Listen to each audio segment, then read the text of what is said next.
ನಿಂಗಪ್ಪನವರು ಅಂದ್ರೆ 2003ರಿಂದ 2013ವರೆಗೂ ಜಿಲ್ಲಾಧ್ಯಕ್ಷರಾಗಿ ಬಹುಶಃ 9 ಸ್ಥಾನಗಳನ್ನ ಇಡೀ ಜಿಲ್ಲೆಯಲ್ಲಿ ಗೆಲ್ಸ್ಕೊಡ್ತಾರೆ. ನೀವು ಕೂಡ ಶಾಸಕರಾಗ್ತೀರಿ ಕುಣಿಗಲ್ಸ್. ಆ ಸಂದರ್ಭದ ರಾಜಕಾರಣ ಹೇಗಿತ್ತು ಮತ್ತೆ ಇವಾಗ ಹೇಗಿದೆ ಅಂತ? ನಾನೀಗಾಗ್ಲೇನೆ 2003ರಿಂದ 2013ವರೆಗೂ ಸುಮಾರು 10 ವರ್ಷಗಳ ಕಾಲ ಜಿಲ್ಲಾ ಅಧ್ಯಕ್ಷನಾಗಿ ನಾನೀಗಾಗಲೇ ಕೆಲಸ ಮಾಡಿದ್ದೇನೆ. ಜಿಲ್ಲಾ ಅಧ್ಯಕ್ಷರಾಗಿ ಯಾವ ರೀತಿ ಕೆಲಸ ಮಾಡಬೇಕು ಅನ್ನೋದ್ರ ಬಗ್ಗೆ ನನಗೆ ಸಾಕಷ್ಟು ಅನುಭವ ಇದೆ ಅಂತ ನಾನು ಅಂದ್ಕೊಂಡಿದ್ದೀನಿ. ಜನಗಳನ್ನ ಕೆಡಿಸ್ತಕ್ಕಂಥ ಜನ ಬಂದ್ಬಿಟ್ರಲ್ಲ, ಈ ಸಂದರ್ಭದಲ್ಲಿ ನಾವು ಸ್ವಲ್ಪ ಬದಲಾದ ವ್ಯವಸ್ಥೆಗೆ ಹೊಂದ್ಕೊಂಡು ಇವತ್ತು ನಾವು ಕೆಲಸ ಮಾಡಿ ರಾಜಕೀಯದಲ್ಲಿ ಜನಸೇವೆ ಮಾಡ್ಲಿಕ್ಕೆ ಒಂದು ಅವಕಾಶವನ್ನ ಕಲ್ಪಿಸ್ಕೊಳ್ಬೇಕಾಗ್ತದೆ.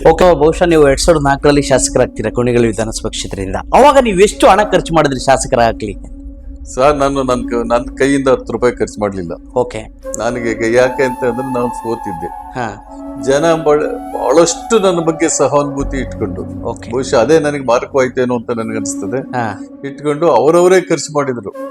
ಹಳ್ಳಿಗಳಿಗೆ ಹೋದ್ರೆ ಹೆಣ್ಣು ಮಕ್ಕಳು ವಿಳ್ಯದಲ್ಲಿ ಅಡಿಕೆ ಮೇಲೆ ನನಗೆ 500,000 ಇಟ್ಟು ಕೊಟ್ಟಂತ ಊರುಗಳು ಬಹಳಷ್ಟು ಇದಾವೆ. ನನಗೆ 2013 ಟಿಕೆಟ್ ತಪ್ತಲ್ಲ. ಟಿಕೆಟ್ ತಪ್ಪಂತ ಸಂದರ್ಭದಲ್ಲಿ ನಾನು ಅವತ್ತು KJP ಇಂದ ನಿಂತೆ. ಆಮೇಲೆ ತದನಂತರ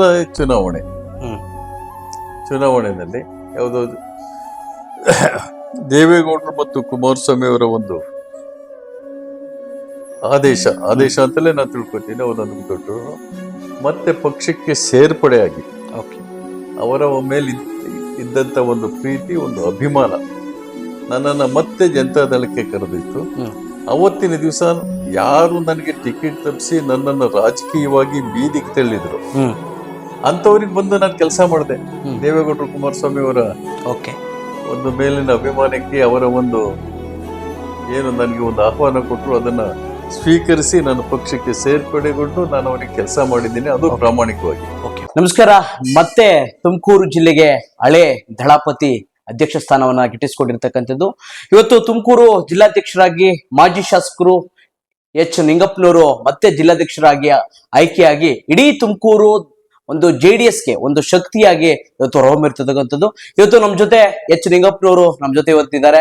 ಅನೇಕ ವಿಚಾರಗಳನ್ನ, ರಾಜಕೀಯ ಹಾಗೂ ಮತ್ತೆ ಅವರ ವೈಯಕ್ತಿಕ ಜೀವನವನ್ನ ಎಲ್ಲವನ್ನು ಕೂಡ ನಿಮ್ಮ ಮುಂದೆ ಇಡ್ತಕ್ಕಂಥ ಒಂದು ಸಣ್ಣ ಪ್ರಯತ್ನ.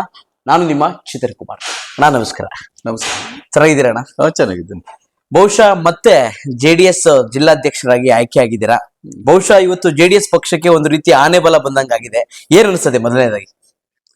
ಏನಿಲ್ಲ, ನಾನೀಗಾಗ್ಲೇನೆ 2003ರಿಂದ 2013ವರೆಗೂ ಸುಮಾರು 10 ವರ್ಷಗಳ ಕಾಲ ಜಿಲ್ಲಾ ಅಧ್ಯಕ್ಷನಾಗಿ ನಾನೀಗಾಗಲೇ ಕೆಲಸ ಮಾಡಿದ್ದೀನಿ.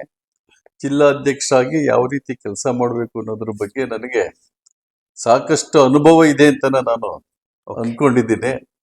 ನಾನು ಈಗ ಮತ್ತೆ ನಮ್ಮ ವರಿಷ್ಠರು ಜೊತೆಗೆ ನಮ್ಮ ಜಿಲ್ಲೆಯ ಎಲ್ಲ ಕ್ಷೇತ್ರಗಳ ನಾಯಕರುಗಳು ಕೂಡ ಒಮ್ಮತದಿಂದ ನಿಂಗಪ್ಪನ್ನೇ ಅಧ್ಯಕ್ಷ ಮಾಡಬೇಕು ಅಂತಕ್ಕಂಥ ಒಂದು ಒತ್ತಡ, ಒಂದು ಒತ್ತಾಸೆಯನ್ನ ಮಾಡಿದ್ರ ದೆಸೆಯಾಗಿ ಮತ್ತೆ ನಾನು ಅನಿವಾರ್ಯವಾಗಿ ಈ ಸ್ಥಾನಕ್ಕೆ ಬರಬೇಕಾಯ್ತು. ಇವತ್ತು ತುಮಕೂರು ಜಿಲ್ಲೆಯಲ್ಲಿ ಜಾತ್ಯತೀತ ಜನತಾದಳ ಇವತ್ತು ಬಹಳ ಚೆನ್ನಾಗಿದೆ, ಸುಭದ್ರವಾಗಿದೆ. ಗ್ರಾಮೀಣ ಮಟ್ಟದಲ್ಲಿ, ಅದರ ತಳಮಟ್ಟದಲ್ಲಿ ಬಹಳ ಬೇರು ಗಟ್ಟಿಯಾಗಿದೆ. ಈ ಕಾರಣದಿಂದ ನಾನು ಈ ಜಿಲ್ಲೆನಲ್ಲಿ ಮತ್ತೆ ಜನತಾದಳ ಒಂದು ಏನು ಹಳೆ ವೈಭವ ಇತ್ತು ಆ ಒಂದು ಮಟ್ಟಕ್ಕೆ ಬರ್ಬೋದು ಅಂತ ನಾನು ಅನ್ಕೊಂಡಿದ್ದೀನಿ. ಜೊತೆಗೆ ನನ್ನ ಸಾಧನೆ ಏನಿಲ್ಲ, ಈಗ ಆಯಾ ಕ್ಷೇತ್ರದ ನಾಯಕರುಗಳು ಈಗಾಗಲೇ ಸಾಕಷ್ಟು ಹುಮ್ಮಸ್ಸಿನಿಂದ ಕೆಲಸ ಮಾಡ್ಲಿಕ್ಕೆ ಪ್ರಾರಂಭ ಮಾಡಿದ್ದಾರೆ. ಜೊತೆಗೆ ಇವತ್ತು ನಮ್ಮ ಪಕ್ಷದ ವರಿಷ್ಠರಾಗಿರ್ತಕ್ಕಂಥ ದೇವೇಗೌಡರ ನಾಮಬಲ, ಕುಮಾರಸ್ವಾಮಿ ಅವರು ಮತ್ತು ನಿಖಿಲ್ ಕುಮಾರಸ್ವಾಮಿ ಅವರ ಶ್ರಮ ಇವತ್ತು ನಮ್ಮ ಪಕ್ಷಕ್ಕೆ ಒಂದು ಆಧಾರ ಸ್ತಂಭವಾಗಿ ಇವತ್ತು ಕೆಲಸ ಮಾಡ್ತಾ ಇದೆ. ಈಗಾಗಲೇ ನಿಖಿಲ್ ಕುಮಾರಸ್ವಾಮಿ ಅವರು ಸುಮಾರು ಕ್ಷೇತ್ರಗಳನ್ನ ಸುತ್ತಿ ಸಭೆಗಳನ್ನ ಮಾಡ್ಕೊಂಡು ಬರ್ತಾ ಇದ್ದಾರೆ. ಇಡೀ ಕರ್ನಾಟಕದಾದ್ಯಂತ ಅವರು ಸಭೆಗಳನ್ನ ಆಯೋಜಿಸಿರೋದ್ರಿಂದ ಇವೆಲ್ಲವೂ ಕೂಡ ಮುಗಿಯೋದ್ರೊಳಗಾಗಿ ಒಂದು ಸ್ಪಷ್ಟ ಚಿತ್ರಣ ಕರ್ನಾಟಕ ರಾಜ್ಯದಲ್ಲಿ ಕಂಡು ಬರ್ತದೆ. ಆವಾಗ ಜನತಾದಳ ಮತ್ತೆ ಅಧಿಕಾರಕ್ಕೆ ಬರ್ತದೆ ಅನ್ನೋದ್ರ ಬಗ್ಗೆ ಯಾವುದೇ ಒಂದು ಸಂಶಯ ಇಲ್ಲ. ನಿಂಗಪ್ಪನವರು ಅಂದ್ರೆ 2003ರಿಂದ 2013ವರೆಗೂ ಜಿಲ್ಲಾಧ್ಯಕ್ಷರಾಗಿ ಬಹುಶಃ 9 ಸ್ಥಾನಗಳನ್ನ ಇಡೀ ಜಿಲ್ಲೆಯಲ್ಲಿ ಗೆಲ್ಸ್ಕೊಡ್ತಾರೆ. ನೀವು ಕೂಡ ಶಾಸಕರಾಗ್ತೀರಿ ಕುಣಿಗಲ್ಸ್. ಆ ಸಂದರ್ಭದ ರಾಜಕಾರಣ ಹೇಗಿತ್ತು ಮತ್ತೆ ಇವಾಗ ಹೇಗಿದೆ ಅಂತ? ಅಲ್ಲ, ಈಗ ಸಾಕಷ್ಟು ಬದಲಾವಣೆ ಆಗಿದೆ. ರಾಜಕೀಯ ವ್ಯವಸ್ಥೆನೇ ಬದಲಾವಣೆ. ಈ ಬದಲಾದ ವ್ಯವಸ್ಥೆಗೆ ಹೊಂದ್ಕೊಂಡು ನಾವು ಕೆಲಸ ಮಾಡಬೇಕಾಗ್ತದೆ. ಇಲ್ದಲೇ ಇದ್ರೆ ನಾವು ನಿರೀಕ್ಷೆ ಮಾಡಿದಂತ ಫಲಿತಾಂಶವನ್ನ ಕಾಣ್ಲಿಕ್ಕೆ ಕಷ್ಟ ಆಗ್ತೈತೆ. ಓಕೆ. ಹಿಂದೆ ಬಹಳ ಜನ ಯಾವುದೇ ಸಭೆ ಸಮಾರಂಭ ಏನಾದ್ರೂ ಕರೆದ್ರೆ ಹ್ಮ್. ವಾಲಂಟಿಯರ್ ಆಗಿ ಬಂದ್ಬಿಡೋರು ಜನ. ಓಕೆ. ಆದ್ರೆ ಇವತ್ತು ಆ ಪರಿಸ್ಥಿತಿ ಇಲ್ಲ. ಆಹಾ. ಪರಿಸ್ಥಿತಿ ಬದಲಾವಣೆ ಆಗೈತೆ. ಯಾಕೆಂದ್ರೆ ಸ್ವಲ್ಪ ಎಲ್ಲನ ಆರ್ಥಿಕವಾಗಿ ಸದೃಢವಾಗಿರ್ತಕ್ಕಂಥ ಅಭ್ಯರ್ಥಿಗಳು, ಓಕೆ. ನಾನಾ ರಂಗದಲ್ಲಿರ್ತಕ್ಕಂಥವ್ರು, ರಿಯಲ್ ಎಸ್ಟೇಟ್ ಇರ್ಬೋದು ಅಥವಾ ಬೇರೆ ಬೇರೆ ಈ ಲಾಬಿಗಳಲ್ಲಿ ಇರ್ತಕ್ಕಂಥವ್ರು, ಈ ತರದ ಜನ ಇವತ್ತು ರಾಜಕಾರಣಕ್ಕೆ ಬಹಳಷ್ಟು ಎಂಟ್ರಿ ಆಗ್ತಾ ಇದ್ದಾರೆ. ಓಕೆ. ಮತ್ತು ಅವರ ಒಂದು ಹಣಬಲ ಜೊತೆಗೆ ತೋಳ್ಬಲ ಇವತ್ತು ಈ ರಾಜಕೀಯದ ವ್ಯವಸ್ಥೆಯನ್ನೇ ಇವತ್ತು ಬದಲಾವಣೆ ಮಾಡಿದೆ. ಆದಾಗ್ಯೂ ಕೂಡ ಜನತಾದಳ ಯಾಕೆ ಗಟ್ಟಿಯಾಗಿದೆ ಅಂತ ಹೇಳಿದ್ರೆ, ದೇವೇಗೌಡರು ಮುಖ್ಯಮಂತ್ರಿಗಳಾಗಿ ಕೆಲಸ ಮಾಡಿದ್ರು, ಪ್ರಧಾನಮಂತ್ರಿಗಳಾಗಿ ಕೆಲಸ ಮಾಡಿದ್ರು, ರಾಜ್ಯ ಮತ್ತು ರಾಷ್ಟ್ರಕ್ಕೆ ಅವರದೇ ಆದಂತ ಒಂದು ಉನ್ನತವಾದಂತ ಒಂದು ಕೊಡುಗೆ ಇರೋದ್ರಿಂದ, ಜೊತೆಗೆ ಮಾನ್ಯ ಕುಮಾರಸ್ವಾಮಿ ಅವರು 2 ಸರಿ ಮುಖ್ಯಮಂತ್ರಿಗಳಾಗಿ ಕೆಲಸ ಮಾಡಿದಂತ ರೀತಿ ಇವತ್ತು ಜನ ಒಪ್ಕೊಂಡಿದ್ದಾರೆ. ಅದರಲ್ಲೂ ಕೂಡ ನಾನು ಶಾಸಕನಾಗಿದ್ದಂತ ಸಂದರ್ಭದಲ್ಲಿ ಮಾನ್ಯ ಕುಮಾರಸ್ವಾಮಿ ಅವರ ಆಡಳಿತವನ್ನ ನಾನು ಹತ್ತಿರದಿಂದ ನೋಡಿದಂತ ಸಂದರ್ಭದಲ್ಲಿ ಬಹಳಷ್ಟು ಅಭಿವೃದ್ಧಿ ಕೆಲಸಗಳು, ಈ ಹಳ್ಳಿಗಳಲ್ಲಿ ಪ್ರಾಥಮಿಕ ಸೌಕರ್ಯಗಳು ಏನೇನ್ ಬೇಕಾಗ್ತದೆ ಅದನ್ನೆಲ್ಲವನ್ನು ಕೂಡ ಸಂಪೂರ್ಣವಾಗಿ ಬಗೆಹರಿಸ್ತಕ್ಕಂಥ ನಿಟ್ಟಿನಲ್ಲಿ ಅವರು ಕೆಲಸ ಮಾಡಿದ್ರು. ಇವತ್ತು ರಸ್ತೆ ಇರ್ಬೋದು, ಕುಡಿಯೋ ನೀರಿನ ವ್ಯವಸ್ಥೆ ಇರ್ಬೋದು, ಶಾಲಾ ಕಾಲೇಜುಗಳು ಇರ್ಬೋದು, ಎಲ್ಲೆಲ್ಲಿ ಅವಶ್ಯಕತೆಗಳು ಇರ್ತಕ್ಕಂಥ ಜಾಗದಲ್ಲಿ ಹೈಸ್ಕೂಲ್ಗಳು, ಆಸ್ಪತ್ರೆಗಳು, ವಿದ್ಯುತ್ ಉಪಕೇಂದ್ರಗಳು, ಇವೆಲ್ಲವನ್ನೂ ಕೂಡ ಮಂಜೂರು ಮಾಡಿ ಅವನ್ನೆಲ್ಲವೂ ಕೂಡ ಅನುಷ್ಠಾನಗೊಂಡು ಕಾರ್ಯಾರಂಭ ಮಾಡ್ಲಿಕ್ಕೆ ಸಾಕಷ್ಟು ಕೊಡುಗೆ ಇವತ್ತು ಕುಮಾರಣ್ಣವರ ಸರ್ಕಾರದಲ್ಲಿ ಅವ್ರು ಮಾಡಿದ್ದಾರೆ. ಸೊ ಬಹುಶಃ ನೀವು 2004ರಲ್ಲಿ ಶಾಸಕರಾಗ್ತೀರಾ ಕುಣಿಗಲ್ ವಿಧಾನಸಭಾ ಕ್ಷೇತ್ರದಿಂದ. ಅವಾಗ ನೀವು ಎಷ್ಟು ಹಣ ಖರ್ಚು ಮಾಡಿದ್ರಿ ಶಾಸಕರಾಗ್ಲಿಕ್ಕೆ? ಸರ್, ನಾನು ನನ್ನ ಕೈಯಿಂದ 10 ರೂಪಾಯಿ ಖರ್ಚು ಮಾಡ್ಲಿಲ್ಲ. ಓಕೆ. ನನಗೆ ಯಾಕೆ ಅಂತ ಅಂದ್ರೆ ನಾನು ಸೋತಿದ್ದೆ. ಜನ ಬಹಳಷ್ಟು ನನ್ನ ಬಗ್ಗೆ ಸಹಾನುಭೂತಿ ಇಟ್ಕೊಂಡು, ಬಹುಶಃ ಅದೇ ನನಗೆ ಮಾರ್ಗವಾಯ್ತೇನೋ ಅಂತ ನನ್ಗನ್ಸ್ತದೆ, ಇಟ್ಕೊಂಡು ಅವರವರೇ ಖರ್ಚು ಮಾಡಿದ್ರು. ಹಳ್ಳಿಗಳಿಗೆ ಹೋದ್ರೆ ಹೆಣ್ಣು ಮಕ್ಕಳು ವಿಳ್ಯದಲ್ಲಿ ಅಡಿಕೆ ಮೇಲೆ ನನಗೆ 500,000 ಇಟ್ಟು ಕೊಟ್ಟಂತ ಊರುಗಳು ಬಹಳಷ್ಟು ಇದಾವೆ. ಜೊತೆಗೆ ನಮ್ಮ ಮನೆಯವರು ಕ್ಯಾನ್ವಾಸ್ ಹೋದಂತ ಸಂದರ್ಭದಲ್ಲಿ ಮಡ್ಲಕ್ಕೆ ಇಟ್ಟು ರವಿಕೆ ಕೊಟ್ಟು ಅವ್ರಿಗೆ ಸತ್ಕರಿಸಿ ನಿಮ್ಗೆ ವೋಟ್ ಹಾಕ್ತಿವಿ ಅಂತ ಹೇಳಿ ಕಳಿಸಿದಂತ ಸಂದರ್ಭ ಬಹಳಷ್ಟಿದಾವೆ. ಇದೆಲ್ಲವನ್ನು ಕೂಡ ನೋಡಿದಾಗ ಅವತ್ತಿನ ಪರಿಸ್ಥಿತಿ ಹಂಗಿತ್ತು. ಈಗ ಜನ ಕೆಟ್ಟವರಲ್ಲ, ಜನ ಬಹಳ ಒಳ್ಳೆಯವರಿದ್ದಾರೆ. ಈಗ ನೀವು ಯಾವ ವ್ಯವಸ್ಥೆ ಇರುತ್ತೋ ಅದಕ್ಕೆ ಹೊಂದ್ಕೊಂಡು ನಮ್ ಜೊತೆನಲ್ಲಿ ಸಹಕರಿಸ್ತಾರೆ. ಆದ್ರೆ ಜನಗಳನ್ನ ಕೆಡ್ಸ್ತಕ್ಕಂತ ಜನ ಬಂದ್ಬಿಟ್ರಲ್ಲ, ಈ ಸಂದರ್ಭದಲ್ಲಿ ನಾವು ಸ್ವಲ್ಪ ಬದಲಾದ ವ್ಯವಸ್ಥೆಗೆ ಹೊಂದ್ಕೊಂಡು ಇವತ್ತು ನಾವು ಕೆಲಸ ಮಾಡಿ ರಾಜಕೀಯದಲ್ಲಿ ಜನಸೇವೆ ಮಾಡ್ಲಿಕ್ಕೆ ಒಂದು ಅವಕಾಶವನ್ನ ಕಲ್ಪಿಸ್ಕೊಳ್ಬೇಕಾಗ್ತದೆ. ನೀವು ಕುಣಿಗಲ್ ವಿಧಾನಸಭಾ ಕ್ಷೇತ್ರದಿಂದ ಶಾಸಕರಾಗ್ತೀರಾ. ಬಹುಶಃ ಇವತ್ತು ನೀವು ಜಿಲ್ಲಾಧ್ಯಕ್ಷರಾಗಿದ್ದೀರಾ. 2028ಕ್ಕೆ ಕುಣಿಗಲ್ ವಿಧಾನಸಭಾ ಕ್ಷೇತ್ರದಿಂದ JDS ಅಭ್ಯರ್ಥಿ ನೀವಾಗಿರ್ಬೋದು, ಬೇರೆಯವರಾಗಿರ್ಬೋದು, ಗೆಲ್ಲಿಸ್ತಕ್ಕಂತ ಒಂದು ಎಲ್ಲ ತಂತ್ರಗಾರಿಕೆ ಮಾಡ್ತಾ ಇದ್ದೀರಾ. ಈಗ ಕುಣಿಗಲ್ ಕ್ಷೇತ್ರ ನನಗೆ ಬರೋದಿಲ್ಲ ಈ ಸರಿ. ಬಟ್ ಒಟ್ಟಾರೆ ಜಿಲ್ಲೆಗೆ ಅಧ್ಯಕ್ಷನಾಗಿ ಕೆಲಸ ಮಾಡಬಹುದೇ ಹೊರತು ಕ್ಷೇತ್ರವಾರು ನನಗೆ ಗ್ರಾಮಾಂತರ, ತುಮಕೂರು ಗ್ರಾಮಾಂತರ ಕ್ಷೇತ್ರ ವಿಂಗಡಣೆ ಆದ್ಮೇಲೆ ಗ್ರಾಮಾಂತರಕ್ಕೆ ಹೋಗ್ತದೆ. ಈಗ ನಾವು ಮೈತ್ರಿ ಮಾಡ್ಕೊಂಡಿದ್ದೀವಿ. ಮೈತ್ರಿ ಮಾಡ್ಕೊಂಡಂತ ಸಂದರ್ಭದಲ್ಲಿ ಈಗ ನಾವು ನಮ್ಮ ಪಕ್ಷವನ್ನ ಬಲಪಡಿಸ್ಕೊಳ್ಳೋದಿಕ್ಕೆ ನಾವು ಕೆಲಸ ಮಾಡ್ತಾ ಇದ್ದೀವಿ ಹೊರತು ಅಭ್ಯರ್ಥಿ ಯಾರಾಗ್ತಾರೆ ಅನ್ನೋದ್ರ ಬಗ್ಗೆ ನಾವೇನು ತಲೆ ಕೆಡ್ಸ್ಕೊಳಕ್ ಹೋಗೋದಿಲ್ಲ. ನಾಳೆ ಈ ಬಗ್ಗೆ ವರಿಷ್ಠ ತೀರ್ಮಾನ ತಗೋತಾರೆ. ವರಿಷ್ಠ ಏನ್ ತೀರ್ಮಾನ ತಗೋತಾರೋ ಅದಕ್ಕೆ ನಾವು ಬದ್ಧರಾಗಿರ್ಬೇಕಾಗ್ತದೆ. ಇಲ್ಲಿ ಜೊತೆಗೆ ಮೈತ್ರಿ ಪಕ್ಷದ ಶಾಸಕರು ಬೇರೆ ಇದ್ದಾರೆ. ಇಂಥ ಪರಿಸ್ಥಿತಿನಲ್ಲಿ ಅವ್ರೇನ್ ತೀರ್ಮಾನ ತಗೋತಾರೆ, ಯಾರು ಅಭ್ಯರ್ಥಿ ಮಾಡ್ತಾರೆ ಅದಕ್ಕೆ ನಾವು ಸಹಕರಿಸ್ತೀವಿ. ನಾನಂತೂ ವರಿಷ್ಠ ತೀರ್ಮಾನಕ್ಕೆ ವಿರುದ್ಧವಾಗಿ ಯಾವತ್ತೂ ಹೋಗಿಲ್ಲ. ಕಾರಣ ಏನಂದ್ರೆ ನಿಮ್ಗೊಂದು ಉದಾಹರಣೆ ಹೇಳ್ತೀನಿ ಕೇಳಿ, ಬಹಳ ಇಂಟ್ರೆಸ್ಟಿಂಗು. ನನಗೆ 2013 ಟಿಕೆಟ್ ತಪ್ಪಲ್ಲ. ಟಿಕೆಟ್ ತಪ್ಪಂತ ಸಂದರ್ಭದಲ್ಲಿ ನಾನು ಅವತ್ತು KJP ಇಂದ ನಿಂತೆ. ಆಮೇಲೆ ತದನಂತರ ಚುನಾವಣೆಯಲ್ಲಿ ಯಾವುದೋ ದೇವೇಗೌಡರು ಮತ್ತು ಕುಮಾರಸ್ವಾಮಿ ಅವರ ಒಂದು ಆದೇಶ ಅಂತಲೇ ನಾನು ತಿಳ್ಕೊತೀನಿ. ಅವ್ರು ನನಗೆ ದೊಡ್ಡವರು. ಮತ್ತೆ ಪಕ್ಷಕ್ಕೆ ಸೇರ್ಪಡೆಯಾಗಿ ಅವರ ಮೇಲೆ ಇದ್ದಂತ ಒಂದು ಪ್ರೀತಿ, ಒಂದು ಅಭಿಮಾನ ನನ್ನನ್ನ ಮತ್ತೆ ಜನತಾದಳಕ್ಕೆ ಕರೆದೊಯ್ತು.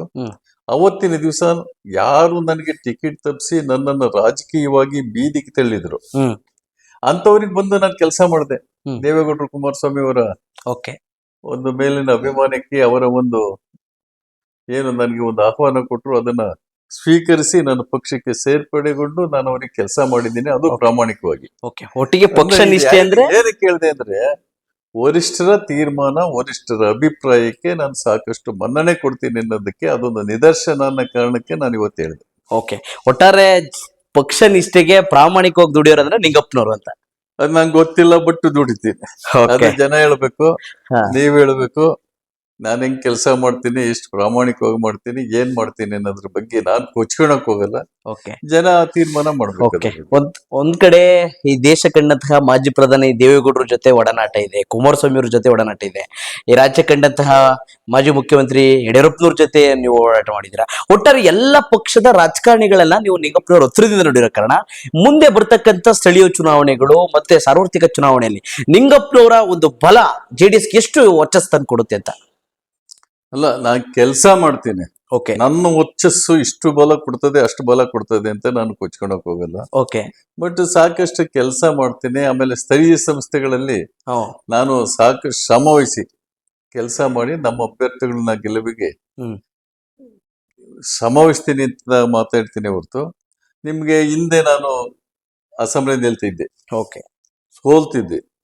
ನೆಕ್ಸ್ಟ್ ಒಂದ್ 2-3 ತಿಂಗಳೊಳಗಾಗಿ ಸ್ಥಳೀಯ ಸಂಸ್ಥೆಗಳ ಚುನಾವಣೆ ಬಂದ್ಬಿಡ್ತಿತ್ತು. ನಾನು ಪ್ರತಿ ಊರಿಗೆ, ಪ್ರತಿ ಮನೆಗೂ ಕೂಡ ಹೋಗಿ ಕೈ ಮುಗಿದು ನಮ್ಮ ಅಭ್ಯರ್ಥಿ ಇಂಥವ್ರು, ಇವ್ರಿಗೆ ಓಟ್ ಕೊಡಿ ಅಂತ ನಾನು ಕೇಳ್ಕೊತಾ ಇದ್ದೆ. ಪ್ರತಿ ಕ್ಷೇತ್ರದಲ್ಲೂ ಕೂಡ ನಮ್ಮ ಅಭ್ಯರ್ಥಿಗಳನ್ನ ಗೆದ್ದು ಬಿಡ್ತಿದ್ದೆ. ಓಕೆ. ಜಿಲ್ಲಾ ಪಂಚಾಯತಿ ನಮ್ಮ ವ್ಯಾಪ್ತಿನಲ್ಲಿತ್ತು, ನಮ್ಮ ಆಡಳಿತದಲ್ಲಿತ್ತು. ಓಕೆ. ಎಲ್ಲಾ ತಾಲೂಕ್ ಪಂಚಾಯತಿಗಳು ಕೂಡ ಜನತಾದಳದ ಆಡಳಿತದಲ್ಲಿದ್ದು. ಆಮೇಲೆ ಗ್ರಾಮ ಪಂಚಾಯತಿಗಳು ಬಹುತೇಕ ಜಿಲ್ಲಾ ಜನತಾದಳದ ವ್ಯಾಪ್ತಿನಲ್ಲಿ ಕೆಲಸ ಮಾಡ್ತಾ ಇದ್ದು. ಒಂದು ಒಳ್ಳೆ ಕಾಲ, ಅದೊಂದು ಸುವರ್ಣ ಯುಗ. ಆ ಕಾಲವನ್ನ ನಾವು ಇವತ್ತು ನಿರೀಕ್ಷೆ ಮಾಡಕ್ ಆಗುತ್ತೋ ಇಲ್ವೋ ಅನ್ನೋದು ಮುಂದಿನ ದಿನಗಳಲ್ಲಿ ನಮ್ಮ ಕಾರ್ಯಚಟುವಟಿಕೆ, ನಮ್ಮ ಎಲ್ಲಾ ತಾಲೂಕುಗಳಲ್ಲಿರ್ತಕ್ಕಂಥ ನಮ್ಮ ನಾಯಕರ ಒಂದು ಕಾರ್ಯ ದಕ್ಷತೆ ಮೇಲೆ ಅದು ಹೋಗ್ತದೆ. ಈ ನಿಟ್ಟಿನಲ್ಲಿ ಎಲ್ಲರೂ ಕೂಡ ಇವಾಗ ಬಹಳ ಉತ್ಸಾಹದಿಂದ ಕೆಲಸ ಮಾಡ್ತಾ ಇದ್ದಾರೆ. ಈಗ ನಿಖಿಲ್ ಕುಮಾರಸ್ವಾಮಿ ಅವರು ಏನು ರಾಜ್ಯವ್ಯಾಪಿ ಒಂದು ಪ್ರವಾಸವನ್ನು ಹಾಕೊಂಡಿದ್ದಾರೆ, ಅದು ಕೂಡ ಎಲ್ಲರನ್ನು ಕೂಡ, ಅದರಲ್ಲೂ ಯುವ ಜನತೆಯನ್ನ ಬಹಳಷ್ಟು ಒಂದು ಉತ್ಸಾಹದಿಂದ ಕೆಲಸ ಮಾಡ್ಲಿಕ್ಕೆ ಅದೊಂದು ಕಾರಣ ಆಗೈತಿ. ಓಕೆ. ತುಮಕೂರು ಅಂದ್ರೆ ಒಂದು ರೀತಿ ಜೆಡಿಎಸ್ ನ ಭದ್ರಕೋಟೆ, ಅದರಲ್ಲಿ ಎರಡು ಮಾತಿಲ್ಲ. ಬಹುಶಃ ಏನಾದ್ರೂ ಮೈತ್ರಿ ಆಗಿರೋ ಕಾರಣ, ಬಿಜೆಪಿ ಜೆಡಿಎಸ್ ನ ಮೈತ್ರಿ ಆಗಿರೋ ಮುಂದೆ ನಿಮ್ಗೆ ಏನಾದ್ರೂ ಗೊಂದಲಗಳು ಆಗಬಹುದಾ ಪಕ್ಷಕ್ಕೆ ಅಂತ? ಸರ್, ಸಣ್ಣ ಪುಟ್ಟ ಗೊಂದಲಗಳು ಎಲ್ಲಾ ಪಕ್ಷದಲ್ಲೂ ಇರ್ತದೆ. ಓಕೆ. ಈಗ 2 ಪಕ್ಷ ಮೈತ್ರಿ ಆದಾಗ ಸಣ್ಣ ಪುಟ್ಟ ಗೊಂದಲಗಳು ಕಾಣ್ತೈತೆ. ಓಕೆ. ನಾವು ಒಂದೊಂದು ಅದೇ ಪಕ್ಷದಲ್ಲೇನೆ ಗೊಂದಲಗಳು ಇರ್ತಾವಲ್ಲ. ಓಕೆ. ಈಗ ಯಾವ ಪಕ್ಷದಲ್ಲಿ ಗೊಂದಲ ಇಲ್ಲ ಹೇಳಿ? ಹೌದೌದು. ಈಗ ರಾಷ್ಟ್ರೀಯ ಪಕ್ಷಗಳಲ್ಲೂ ಕೂಡ ಗೊಂದಲಗಳು ಇದ್ದಾವೆ, ಇಂಟರ್ನಲ್ ಇದು. ಹಂಗ ನೋಡಿದ್ರೆ 2 ಪಕ್ಷ ಸೇರಿದ ಗೊಂದಲನೇನ? ಹೌದು. ಈಗ 2 ಸಮುದಾಯಗಳು ಒಟ್ಟಿಗೆ ಸೇರಿದ ಗೊಂದಲ ಇರ್ತವೆ. ಹೌದು. ಇಲ್ಲ ಒಂದೇ ಸಮುದಾಯವನ್ನು ಕೂಡ ನೋಡಿದಾಗ ಆ ಸಮುದಾಯದೊಳಗನೆ ಕೂಡ ಗೊಂದಲ ಇರ್ತದ. ಓಕೆ. ಆತರ ಇಲ್ಲೂ ಇದೆ. ಬಟ್ ಅದನ್ನ ವರಿಷ್ಠ ತೀರ್ಮಾನಕ್ಕೆ ಎಲ್ಲರೂ ಕೂಡ ಕಟ್ಟು ಬಿದ್ದು ಒಂದೇ ರೀತಿ ಎಲ್ಲ ಒಗ್ಗಟ್ಟಾಗಿ ಹೋಗ್ಬೇಕಾಗ್ತದೆ, ಹೋಗ್ತೀವಿ. ಓಕೆ. ಕುಮಾರಣ್ಣರ ಕೈಯಲ್ಲಿ ಪಳಗಂತಹ ರಾಜಕಾರಣಿಗಳು ತುಮಕೂರಲ್ಲಿ ಆದ್ರೆ ಒಂದು ಗುಬ್ಬಿ ಶ್ರೀನಿವಾಸ್ ಮತ್ತೆ ಗೌರಿಶಂಕರ್ ಅವರು ಪಕ್ಷವನ್ನ ಬಿಟ್ಟು ಹೋಗಿದ್ದಾರೆ. ಮತ್ತೆ ಅವ್ರನ್ನ ಏನಾದ್ರು ಪಕ್ಷಕ್ಕೆ ನೀವು ಜಿಲ್ಲಾಧ್ಯಕ್ಷರಾಗಿ ಸೇರಿಸ್ಕೊಳ್ತೀರಾ? ಸರ್, ನನಗೇನು ಹೋಗಿರೋರ್ ಬಗ್ಗೆ ಅಷ್ಟೊಂದು ಒಲವಿಲ್ಲ. ಓಕೆ. ಕೇಳಿ ಅಲ್ಲ, ಅದನ್ನ ಸ್ಪಷ್ಟವಾಗಿ ಹೇಳ್ತೀನಿ. ಅವರು JDS ಅಲ್ಲಿ ಅಧಿಕಾರಕ್ಕೆ ಬಂದು JDS ನ ಎಲ್ಲಾ ಇದನ್ನು ಅನುಭವಿಸಿ ಹೋಗಿರ್ತಕ್ಕಂಥವ್ರು. ಓಕೆ. ಅಲ್ಲಿ ಈಗ ಕಾಂಗ್ರೆಸ್ ಅಧಿಕಾರದಲ್ಲಿದೆ. ಕಾಂಗ್ರೆಸ್ ಅಧಿಕಾರದಲ್ಲಿದ್ದಂತ ಸಂದರ್ಭದಲ್ಲಿ ಅವರು ಮತ್ತೆ ಅಧಿಕಾರ ಬಿಟ್ಟು ಮತ್ತೆ ವಾಪಸ್ ಬರ್ತಾರೆ ಅಂತ ನಾವು ಯಾರು ನಿರೀಕ್ಷೆ ಮಾಡಕ್ಕಾಗಲ್ಲ. ಆ ಪರಿಸ್ಥಿತಿನೂ ಇಲ್ಲ. ಅವ್ರು ಅಲ್ಲೇನೆ ಇರ್ತಾರೆ, ಅಲ್ಲೇ ಸರ್ಕಾರದಲ್ಲಿ ಇರ್ತಕ್ಕಂಥ ಎಲ್ಲ ಸವಲತ್ತು ಅನುಭವಿಸ್ಕೊಂಡು ಅಲ್ಲಿದ್ದಾಗ ಇಲ್ಲಾಕ್ ಬರ್ತಾರೆ? ವಿರೋಧ ಪಕ್ಷಕ್ಕೆ ಬಂದ್ಯಾಕೆ ಕೂತ್ಕೊತಾರೆ? ಓಕೆ. ಒಂದ್ ರೀತಿ ಅಂಜಿನಪ್ಪನವರು ಕೂಡ ಜಿಲ್ಲಾಧ್ಯಕ್ಷರಾದರು, ನಿಮ್ಗೆ ಹಸ್ತಾಂತರವನ್ನ ಮಾಡಿದ್ದಾರೆ. ಅಂಜಿನಪ್ಪನವರ ಜಿಲ್ಲಾಧ್ಯಕ್ಷತೆ ನಿಮ್ಗೆ ತೃಪ್ತಿ ತಂದಿದ್ಯಾ ಆ ಸಂದರ್ಭ? ಇಲ್ಲ, ಅವರು ಬಹಳ ಒಳ್ಳೆ ಮನುಷ್ಯರು. ಓಕೆ. ಅಂಜನಪ್ಪನವ್ರ ಬಗ್ಗೆ 2 ಮಾತಿಲ್ಲ. ಸಾಧು, ಒಳ್ಳೆಯವರು. ಅವರ ಶಕ್ತಿಗೆ ಮೀರಿ ಅವರು ಕೆಲಸ ಮಾಡಿದ್ದಾರೆ. ಇಷ್ಟು ವರ್ಷ 9 ವರ್ಷ ಅವರು ಕೂಡ. ಯಾಕೆಂದ್ರೆ ಅವ್ರೇನು ಮಾಡಿಲ್ಲ, ಅವ್ರ ಕೈಲಿ ಆಗಲ್ಲ ಅಂದಿದ್ರೆ 9 ವರ್ಷ ಯಾರು ಮುಂದುವರಿಸಲಿಲ್ಲ. ಅವರು 9 ವರ್ಷ ಕೆಲಸ ಮಾಡಿದ್ದಾರೆ. ಆದ್ರೆ ಇವತ್ತು ಈ ಪಕ್ಷದಲ್ಲಿ ಒಂದು ಬದಲಾವಣೆಯನ್ನು ತರಬೇಕು, ಹೊಸ ಉರುಪು ತುಂಬಬೇಕು ಅನ್ನೋ ಕಾರಣಕ್ಕೆ ಇಡೀ ಕರ್ನಾಟಕದಲ್ಲೇನೆ ಬಹಳಷ್ಟು ಬಹುತೇಕ ಅಧ್ಯಕ್ಷಗಳನ್ನ ಬದಲಾವಣೆ ಮಾಡಿದ್ದಾರೆ. ಆ ಬದಲಾವಣೆ ಮಾಡ್ತಕ್ಕಂತ ಒಂದು ಪ್ರಕ್ರಿಯೆ ಏನು ಪ್ರಾರಂಭ ಮಾಡಿದ್ರು, ಆ ಒಂದು ದೆಸೆಯಿಂದಾಗಿ ತುಮಕೂರು ಜಿಲ್ಲೆಯಲ್ಲಿ ಕೂಡ ಅಧ್ಯಕ್ಷ ಬದಲಾವಣೆ ಆಗಿದೆ. ಓಕೆ, ಒಂದ್ ರೀತಿ ಇಡೀ ರಾಜ್ಯದಲ್ಲಿ ನೀವು ಹೇಳಿದಾಗೆ ನಿಖಿಲ್ ಕುಮಾರಸ್ವಾಮಿ ಅವರು ಒಂದು ರೀತಿ ಬಿರುಸಿನ ರೀತಿ ಯುವಕರನ್ನ ಸೆಳಿತಾ ಇದ್ದಾರೆ. ಬಹುಶಃ ಆ ನಿಖಿಲ್ ಕುಮಾರಸ್ವಾಮಿಯವರ ವರ್ಚಸ್ಸು, ಕುಮಾರಣ್ಣರ, ದೇವೇಗೌಡರ ವರ್ಚಸ್ಸು ತುಮಕೂರಿ ತಟ್ಟಿ ನಿಂಗಪ್ಪನವರು ಹಾಗೂ ಎಲ್ಲರೂ ಕೂಡ ಈ ಭಾಗದಿಂದ ಒಂದು ರೀತಿ JDS ನ ಬಲವನ್ನು ತುಂಬಲಿಕ್ಕೆ ಸಾಧ್ಯ ಆಗ್ತದ ಅಂತ. ಇದು ಆಗುತ್ತೆ, ಅದ್ರಲ್ಲೇನು ಅನುಮಾನ ಇಲ್ಲ. ಓಕೆ, ದೇವೇಗೌಡರು, ಕುಮಾರಸ್ವಾಮಿ ಅವರ ಆಡಳಿತ, ಅವರ ಕಾಲದ ಆಡಳಿತದ ಒಂದು ಒಂದು ಇದೆ, ಅವ್ರ ಕಾಲದಲ್ಲಿ ಆಗಿರ್ತಕ್ಕಂಥ ಅಭಿವೃದ್ಧಿಯನ್ನ ಇವತ್ತು ಕೂಡ ಜನ ಸ್ಮರಿಸ್ಕೊತಾ ಇದ್ದಾರೆ. ಓಕೆ, ಜೊತೆಗೆ ನಿಖಿಲ್ ಕುಮಾರಸ್ವಾಮಿ ಇವತ್ತು ಇಡೀ ರಾಜ್ಯದಲ್ಲಿ ಮಿಂಚಿನಂತೆ ಸಂಚಾರ ಮಾಡ್ತಾ ಇದ್ದಾರೆ. ಓಕೆ, ಇದು ಯುವ ಜನತೆಯನ್ನ ಉರಿದುಂಬಿಸ್ತಾ ಇದೆ. ಓಕೆ, ನೀವು ನೋಡಿದ್ರೆ ನಾವು ಮೊನ್ನೆ ತುಮಕೂರು ಗ್ರಾಮಾಂತರದಲ್ಲಿ ನಡೆದಂತ ಸಭೆನೇ ಅದಕ್ಕೆ ಸಾಕ್ಷಿ. ಎಲ್ಲೂ ಕೂಡ ಎಲ್ಲ ಯುವಕರೇ ಜಾಸ್ತಿ ಬಹುತೇಕ ಇದ್ದಿದ್ದು. ಇವತ್ತು ರಾಜಕಾರಣ ಬಹುತೇಕ ಯುವಕರ ಕೈಲಿದೆ ಅಂತ ನಾನು ಭಾವಿಸಿದ್ದೀನಿ. ನೀವು ಯಾವ ಕ್ಷೇತ್ರಕ್ಕೆ ಹೋದ್ರು ಕೂಡ ಈಗಾಗ್ಲೇನೆ ಯುವ ಶಕ್ತಿ ಸೀನಿಯರ್ಗಳು ಅವರೆಲ್ಲ ನೇಪಥ್ಯಕ್ಕೆ ಸೇರಿತಾ ಇದ್ದಾರೆ. ಎಲ್ಲ ಯುವಕರನ್ನೇ ಕೂಡ ಇವತ್ತು ಮುಂದೆ ನಿಂತ್ಕೊಂಡು ರಾಜಕಾರಣ ಮಾಡ್ತಾ ಇದ್ದಾರೆ. ಆ ಕಾರಣದಿಂದನ ಯುವಕರ ನಾಯಕನಾಗಿ ಇವತ್ತು ನಿಖಿಲ್ ಕುಮಾರಸ್ವಾಮಿ ಅವರು ಇವತ್ತು ಹೊರಹೊಮ್ಮಿರೋದ್ರಿಂದ ನಮ್ಮ ಪಕ್ಷ ಜನತಾದಳ ಒಂದು ರೀತಿಯಲ್ಲಿ ಯುವ ಪಕ್ಷ ಆಗಿ ಇವತ್ತು ಮುಂದುವರಿತಾ ಇದೆ. ಓಕೆ, ಒಂದು ರೀತಿ ನಿಮ್ಮನ್ನ ಮತ್ತೆ JDS ನ ಅಧ್ಯಕ್ಷರನ್ನಾಗಿ ಜಿಲ್ಲೆಯಲ್ಲಿ ಗುರುತಿಸಿದ್ದಾರೆ. ಕೊನೆಯದಾಗಿ ನೀವು ದೇವೇಗೌಡರಿಗೆ, ಕುಮಾರಣ್ಣರಿಗೆ ಹೇಗೆ ಕೃತಜ್ಞತೆಯನ್ನು ಸಲ್ಲಿಸ್ತೀರಾ? ನಿಮ್ಮನ್ನ ಜಿಲ್ಲಾಧ್ಯಕ್ಷರಾಗಿ ಮಾಡಿದ್ದಾರೆ. ಈಗ ಬಹಳಷ್ಟು ಜನ ಇದ್ರು, ಯುವಕರು ಇದ್ರು ಅಧ್ಯಕ್ಷರಾಗಂತರು. ಓಕೆ, ಆದ್ರೂ ಕೂಡ ಇವತ್ತು ಕುಮಾರಸ್ವಾಮಿ ಮತ್ತು ದೇವೇಗೌಡರು, ನಿಖಿಲ್ ಕುಮಾರಸ್ವಾಮಿ, ನಮ್ಮ ಜಿಲ್ಲೆ ಎಲ್ಲಾ ವರಿಷ್ಠರೆಲ್ಲ ಸೇರಿ ನನ್ನನ್ನೇ ಅಧ್ಯಕ್ಷರನ್ನಾಗಿ ಮಾಡಿದ್ರು ಅನ್ನೋದಾದ್ರೆ ಅವರು ನನ್ನ ಬಗ್ಗೆ ಒಂದು ನಂಬಿಕೆ, ವಿಶ್ವಾಸ ಇಟ್ಟು ಮಾಡಿದ್ದಾರೆ ಅಂತ ನಾನು ಭಾವಿಸ್ತೀನಿ. ಈ ಕಾರಣದಿಂದ ನಾನು ಎಲ್ಲರೂ ಕೂಡ ಪೂಜ್ಯರಾದಂತ ದೇವೇಗೌಡರಾದಿಯಾಗಿ, ಕುಮಾರಣ್ಣ, ನಿಖಿಲ್ ಕುಮಾರಸ್ವಾಮಿ ಮತ್ತು ನಮ್ಮ ಜಿಲ್ಲೆಯ ಜನ, ಮುಖಂಡರು ಮತ್ತು ಕಾರ್ಯಕರ್ತರು ಮುಖ್ಯವಾಗಿ ಇವರೆಲ್ಲರೂ ಕೂಡ ನನಗೆ ಸಹಕರಿಸಿ ಅಧ್ಯಕ್ಷರು ಮಾಡಿರೋದ್ರಿಂದ ನಾನು ಅವರಿಗೆ ತುಂಬು ಹೃದಯದ ಒಂದು ಕೃತಜ್ಞತೆಗಳನ್ನ ನಾನು ಈ ಸಂದರ್ಭದಲ್ಲಿ ಅರ್ಪಿಸ್ತಾ ಇದ್ದೀನಿ. ಓಕೆ ಸರ್, ನಾವು ಪ್ರತಿ ಕಾರ್ಯಕ್ರಮದಲ್ಲೂ ಟಾಪ್ 5 ಅಂತ ಕೇಳ್ತೀನಿ. 5 ನೀವು ಒಬ್ರು ವ್ಯಕ್ತಿಯ ಸ್ಥಳ ಹೆಸರು ಹೇಳ್ತೀನಿ, ನೀವು ಅದ್ರ ಬಗ್ಗೆ ಟಕ್ ಅಂತ ಉತ್ತರ ಕೊಡಬೇಕು. ದೇವೇಗೌಡರು ಅವ್ರಿಗೆ ಯಾರು ಕೂಡ ಸರಿ ಸಮಾನರು ಅಂತ ನನ್ಗನ್ಸಲ್ಲ. ಓಕೆ, ಅವರು ಒಂದು ಅದ್ಭುತವಾದಂತ ವ್ಯಕ್ತಿತ್ವವನ್ನು ಹೊಂದಿರತಕ್ಕಂಥವ್ರು, ಮಹಾ ನಾಯಕರು. ಓಕೆ, ಕುಮಾರಸ್ವಾಮಿ ಅವರು ಬಹಳ ಕಾರ್ಯಚಟುವಟಿಕೆ ಉಳ್ಳಂತ ಮಹಾನ್ ನಾಯಕರು. ಕೊನೆಯದಾಗಿ ನಿಖಿಲ್ ಕುಮಾರಸ್ವಾಮಿ ಬಹಳ ಚಟುವಟಿಕೆಯಿಂದ ಕೆಲಸ ಮಾಡ್ತಕ್ಕಂಥ ಒಂದು ವ್ಯಕ್ತಿತ್ವ ಉಳ್ಳಂತ ಯುವ ನಾಯಕ. ಅವರು ಭವಿಷ್ಯದಲ್ಲಿ ಉತ್ತಮ ನಾಯಕರಾಗಿ, ಈಗಲೇ ನಾಯಕರು ಆಗಿ ನಾವು ಒಪ್ಕೊಂಡ್ಬಿಟ್ಟಿದ್ದೇವೆ, ಇನ್ನೂ ಹೆಚ್ಚಿನ ರೀತಿಯಲ್ಲಿ ಒಂದು ನಾಯಕರಾಗಿ ಒಂದು ಉನ್ನತವಾದಂತ ಸ್ಥಾನಕ್ಕೆ ಬರೋದ್ರಲ್ಲಿ ಯಾವುದೇ ಅನುಮಾನ ಇಲ್ಲ. ಓಕೆ, ಸೊ ಇಷ್ಟು ಹೊತ್ತು ನಮ್ಮ ಜೊತೆ ಮಾತನಾಡ್ತಕ್ಕಂಥ JDS ಜಿಲ್ಲಾಧ್ಯಕ್ಷರು ನಿಂಗಪ್ಪನವರು, ಮಾಜಿ ಶಾಸಕರಾಗಿ ಹಾಗೂ ಅನೇಕ ಪಕ್ಷಗಳ ಜೊತೆ ಒಡನಾಟವನ್ನು ಇಟ್ಕೊಂಡು ತನ್ನದೇ ಆದಂತಹ ಒಂದು ಶಕ್ತಿ, ವರ್ಚಸ್ಸಿನ ಮುಖಾಂತರ ಜಿಲ್ಲೆಯಲ್ಲಿ ಮತ್ತೆ ಪುಟಿದೇಳತಕ್ಕಂಥ ಶಾಸಕರನ್ನ ಗೆಲ್ಲಿಸ್ಕೊಳ್ತಕ್ಕಂಥ ಒಂದು ಶಕ್ತಿಗೆ ಮುಂದಾಗಿದ್ದಾರೆ. ಅವರ ಪ್ರಯತ್ನವೆಲ್ಲೂ ಕೂಡ ಯಶಸ್ಸಾಗ್ಲಿ, ಸಫಲವಾಗ್ಲಿ. ನಮ್ಮ ವಾಹಿನಿ ಮುಖಾಂತರ ನಿಂಗಪ್ಪನವರಿಗೆ ಸದಾ ಒಳ್ಳೆಯದಲ್ಲ ಅಂತ ಆಶಿಸ್ತೀನಿ. ಎಲ್ರಿಗೂ ನಮಸ್ಕಾರ.